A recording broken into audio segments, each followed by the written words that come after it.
இப்போ நம்ம குர்ஆனில் அல்ஹம்து சூராவுடைய சிறப்பு எவ்வளோ நமக்கு தெரியும். அது தொழுகையில் ஒவ்வொரு ரகாத்திலையும் ஓதுறோம். குர்ஆன்லேயே அந்த சூறாவை புகழ்ந்து அல்லாஹ் என்ன செய்கிறான், ஒரு ஆயத்தை இருக்கிறான். உலகது ஆத்தையினாக சபாமினல் மசானி, திரும்ப திரும்ப ஓதும் 7 வசனங்களை நமக்கு தந்திருக்கிறோம். குர்ஆன்லேயே சூரத்துல் ஃபாத்திஹா அல்ஹம்து சூராவை பற்றி ஒரு சிறப்பித்து அல்லாஹ் சொல்லுகிற அளவுக்கு முக்கியமான ஒரு சூரா அது. உம்முல் கிதாப் அதுக்கு பேர். குர்ஆனுடைய தாய் உம்முல் குர்ஆன் அப்படின்னு பேர். அந்த உம்முல் குர்ஆனை பற்றி எழுதி வச்சுக்கிறாங்க. என்ன செய்கிறான்னா, லவ் ரவுஃப, ஒருவனுக்கு இந்த மூக்கு உடைஞ்சிரும்ல, சில்லி மூக்கா என்னது, அந்த மூக்கு உடைந்து ரத்தம் வந்துகிட்டு இருக்கும்ல, மூக்கு உடைந்து ரத்தம் வறுமையானால் கத்தபல் ஃபாத்திஹத்த பித்தமி, அல்ஹம்து சூராவை இரத்தத்தினால் அலா ஜபகத்திகி, அவனுடைய நெற்றியிலையும் அன்ஃபிகி, அவனுடைய மூக்கிலையும் எழுதினால் ஜாச, அப்படி எழுதலாம். ரத்தத்தினால் என்ன செய்யலாம், அல்ஹம்து சூராவை எழுதலாம். ஏனென்றால் இஸ்திஸ்வாயி, அது நோய் நிவாரணத்திற்காக வேண்டி அப்படி எழுதி கொள்ளலாம். இதாவது கொஞ்சம் பரவாயில்லை. ஒபில் பவுலி ஐலன், மூத்திரத்திலையும் எழுதலாம். எப்படி அல்ஹம்து சூராவை என்ன செய்யணுமா, மூத்திரத்தை பேஞ்சி தொட்டு அதனால நெத்தியில் என்ன செய்ய, ஒருத்த மூத்திரத்தை பேஞ்சு இன்னொருத்த நெத்தியில் எழுதுறது அல்ஹம்துலில்லாஹி ரப்பில் ஆலமீன். மூத்திரம் தான் இங்கு. அப்போ மூத்திரத்தை ரத்தத்தை இங்காக கொண்டு அல்ஹம்து சூராவை நெத்தியில் எழுதி வேணா சொல்லுவானா? அல்ஹம்து சூரான்ட்ட என்ன நினைச்சிட்டு இருக்கான் இவன்? எது இல்லாவிட்டால் தொழுகை இல்லையோ, எது இஸ்லாத்தினுடைய ஆணிவேராக இருக்கிறதோ, குர்ஆன் ஒட்டுமொத்த குர்ஆனுக்கு தாய் என்று ரசூல் ஸல்லல்லாஹு அலைஹி வஸல்லம் சொன்னார்களோ, அந்த குர்ஆனுடைய அந்த சூறாவை மூத்திரத்தினால் தொட்டு எழுதுனவன் யாரா இருப்பான்? அல்லாஹ்வுடைய அச்சம் உள்ளவனா இருப்பானா? இதை வெக்கமெல்லாம் மார்சல் கோவம் வர மாட்டேங்குதுங்க. இது கொடுத்தனூர் ஆத்திரம் வரணுமா இல்லையா? இதை தூக்கி பிடிக்கிறாங்க. ஆமாம், தப்பாக எழுதிட்டாங்க, நாங்கள் அதை மட்டும் திருத்திக்கிறோம், வாபஸ் வாங்கிக்கிறோம், ஒன்றும் சொல்ல மாட்டேங்கிறாங்க.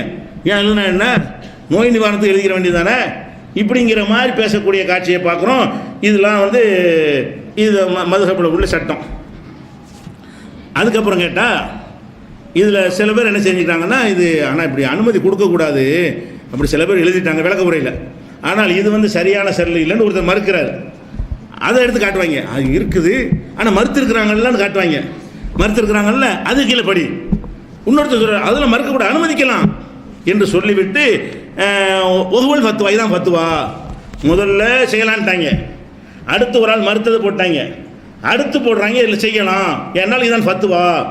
தாகமாக இருக்கிறவர்கள் எப்படி ரத்தத்தை குடிக்கலாமோ, நிர்பந்தத்துக்காக வேண்டி தண்ணி கிடைக்காட்டி அந்த மாதிரி நிர்பந்தத்துக்காக வேண்டி மூத்திரத்தினால் அல்ஹம்து சூராவை நெத்தியில் எழுதலாம்னு சொல்லக்கூடிய இந்த புத்தகத்தை இப்படி ஒருத்தன் சொன்னால் என்ன செய்வீங்க? ஒரு முஸ்லீம் அல்லாத ஒருத்தன் உங்கள் குர்ஆனை மூத்திரத்தில் எழுத வேண்டும் நினைச்சுவீங்க? இந்த சுன்னத் ஜமாத் என்ன செய்யும்?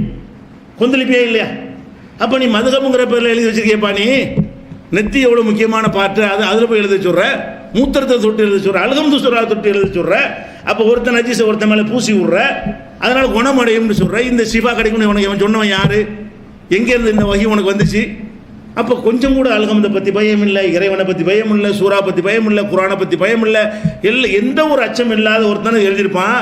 இதே ஒரு முஸ்லீம் அல்லாத ஒருத்தன் சொன்னானா என்ன கதிக்கு ஆவான்னு யோசிச்சு பாருங்க. அப்போ இவருடைய குருட்டு பக்தி இதை கூட உணர வைக்க மாட்டேங்குது. ரத்தம் கொதிக்கிற அளவுக்கு எழுதி வைத்திருக்கிறார்கள். அல்ஹம்துன்னோட ரத்தம் கொதிக்க நமக்கு. அல்ஹம்து சூரா இந்த குப்பை பெருசா, இந்த குப்பையை கொடுத்துட்டான்னு சொன்னால் கோபம் வருது. நீ அல்ஹம்து மூத்திரத்தில் சொன்ன, அதை விட இது பெருசாக நாங்கள் சொன்னது கொடுத்து தான் வேணும். இந்த மாதிரி புஸ்தகத்தை கொளுத்தி தான் ஆக வேண்டும். அவ்வளோ கொளுத்துவதற்கு தகுதியானதை நீ மதுஹப்னு சொல்லி கொடுக்குறாய் என்று நம்ம கேட்குறோம். அப்போ இது ஒரு விஷயம். இது எங்கே இருக்குன்னு கேட்டால், துருல் முக்தாரில் 1வது வால்யூமில் 210ஆம் பக்கம் மூத்திரத்தில் அல்ஹம்து எழுதுறது துருல் முக்தாரில் இருக்கிறது. அதே